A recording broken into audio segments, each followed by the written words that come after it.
देखिए, पार्टी ने हमेशा से हमारी जो इंटेंशन है वो ये है कि इस सूबे में और बिलखुसूस इस मुल्क में संविधान के अकॉर्डिंग जो है हमारी सरकार हो। और पार्टी का लगातार यही बात कहना है कि जिस तरह संविधान ने सबको बराबरी का हुकूक दिए हैं वो ज़मीन पर हकीकत के साथ दिखे। तो इसीलिए पार्टी का जो मेन मोटो है कि इस मुल्क में रूल ऑफ लॉ हो, ना कि रूल ऑफ बुलडोज़र या रूल ऑफ गन हो। अच्छा, अभी हमने देखा कि बिहार में चुनाव लड़ा आपने, आप वहाँ पे जो रूलिंग पार्टी थी उनसे 6 सीटें मांग रहे थे, मगर उन्होंने दी। मगर उसके बाद देखा कि राज्यसभा के लिए वो खुद आपकी पार्टी के दर पर आए। बहुत अच्छा सवाल किया। ये उन लोगों के लिए आपने सवाल किया जो लोग समझते हैं 5 सीटें जीतने से क्या होगा। देखिए, अगर ये कांग्रेस वाले और आरजेडी वाले अपनी पार्टी से बगावत नहीं करते तो आज शायद मैं समझता हूँ राज्यसभा के चुनाव में नतीजा कुछ और होता। और हम पर जो बी टीम का इल्ज़ाम था ये भी लोगों ने देख लिया कि बी टीम असल कौन है। हमारे 5 विधायकों ने जो है आपने देखा वोट किसको दिया, और उनके वॉकआउट होने से उसका फ़ायदा भाजपा को इनडायरेक्ट हुआ या नहीं हुआ। तो अब ये जो लोग सवाल करते हैं कि बी टीम और सी टीम की बात करते हैं वो खुद अपने गिरबान में झांके कि असल बी टीम कौन है। अच्छा, अभी हमने देखा राहुल गांधी ने भी असम में चुनाव चल रहा है। असम है, केरला है, पश्चिम बंगाल है और पौंडीचेरी है, यहाँ पर चुनाव चल रहा है। और अभी हमने एक बयान देखा था, राहुल गांधी ने कहा कि IDUF जो है बदरुद्दीन अजमल जिसके राष्ट्रीय अध्यक्ष है वो, और MIM दोनों भाजपा की बी टीम है। उसको लेकर क्या कहें, क्योंकि असम में आप चुनाव नहीं लड़ रहे हैं, आप जो है असम में बदरुद्दीन अजमल साहब के लिए प्रचार करेंगे।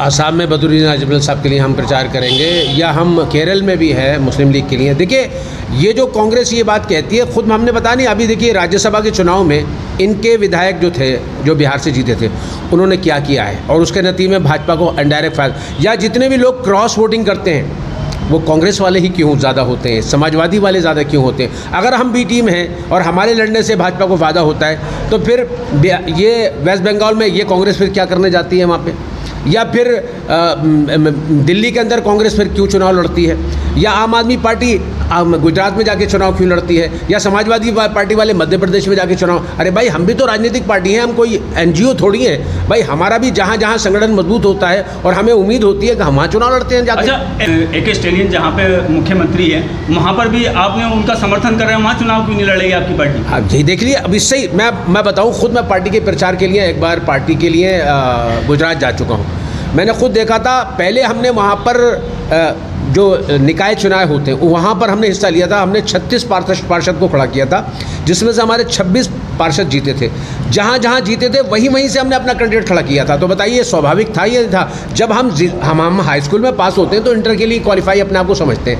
हम वहाँ चुनाव लड़ते हैं जहाँ हमारा लोकल बॉडी का या तो संगठन मजबूत हो जाए या लोकल बॉडी के जो हम चुनाव हैं वो जीत जाए। अच्छा, यूपी में एक सांसद, एक जगह सहारनपुर, वहाँ के एक सांसद है इमरान मसूद, उन्होंने कहा है कि 11 सीटें जीत के क्या आप जो है भाजपा को मजबूत करेंगे?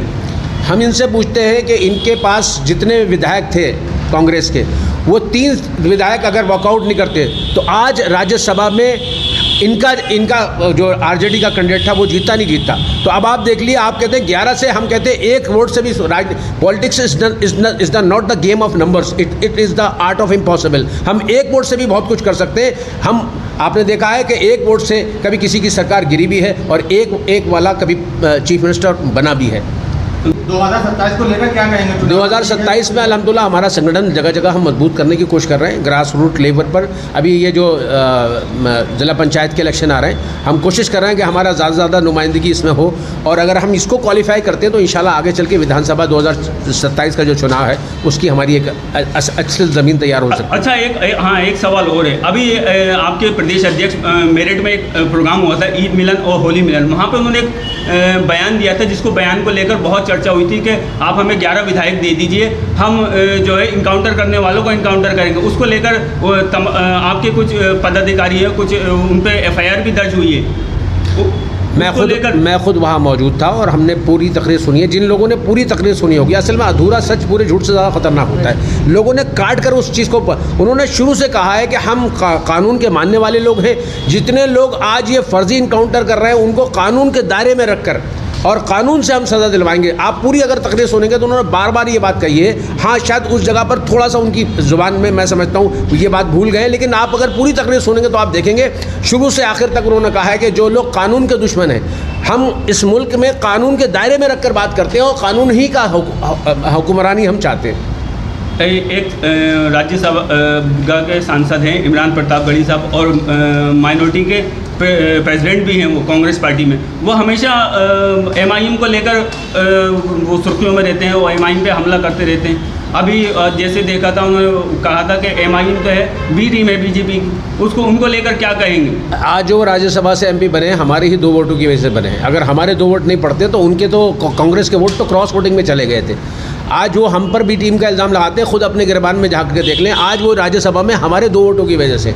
और दूसरी बात, उन्होंने खुद महाराष्ट्र में जिसको निचली अदालत ने बरी कर दिया, उन एक्यूज जिनको मुसलमान थे, उनके उसके लिए उस विधायक के लिए ये बाकायदा प्रचार करने गए थे जो उन बेचारे मजलूम जो बरी हुए एक ज़माने के बाद, उनके खिलाफ जो है हाई कोर्ट पहुंची है। अच्छा, लास्ट सवाल है। अभी देखा हमने दादरी में समाजवादी पार्टी की जनसभा, उसमें तमाम 1 लाख लोगों का आने का मगर जन सैलाब उभरा है, उसको लेकर क्या कहेंगे? समाजवादी पार्टी मजबूत है या नहीं? देखिए, मैंने भी आज तक समाजवादी को वोट दिया, क्योंकि हमारा रामपुर से अभी तक यहाँ मजलिस का कोई नुमाइंदा नहीं आया।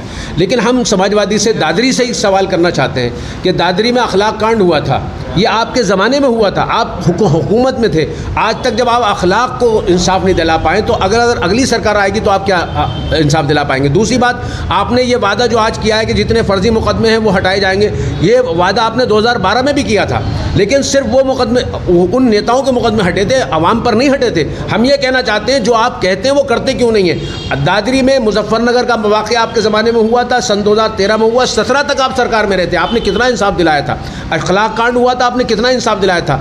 यहाँ तक के लोगों को उम्मीद आपसे बहुत थी, आप तो हमारे इश्यूज़ को नहीं उठा पाते, हमारे मसाइल को सुन नहीं पाते, तो आप क्या कर पाएंगे? आपके पास 111 है। हम इसलिए तो कहते हैं अगर हमारे पास 11 भी होंगे तो हम कानून के दायरे में रहकर उनकी आवाज़ उठा सकते हैं। अच्छा, ओम प्रकाश राजभर का भी हमने हाल ही में एक बयान देखा है, उन्होंने कहा हमारी जो तादाद है वो बहुत कम है और मुसलमानों की 20 से 22% है, वो जो है ओवैसी के साथ जाएं ताकि ओवैसी साहब मजबूत हों।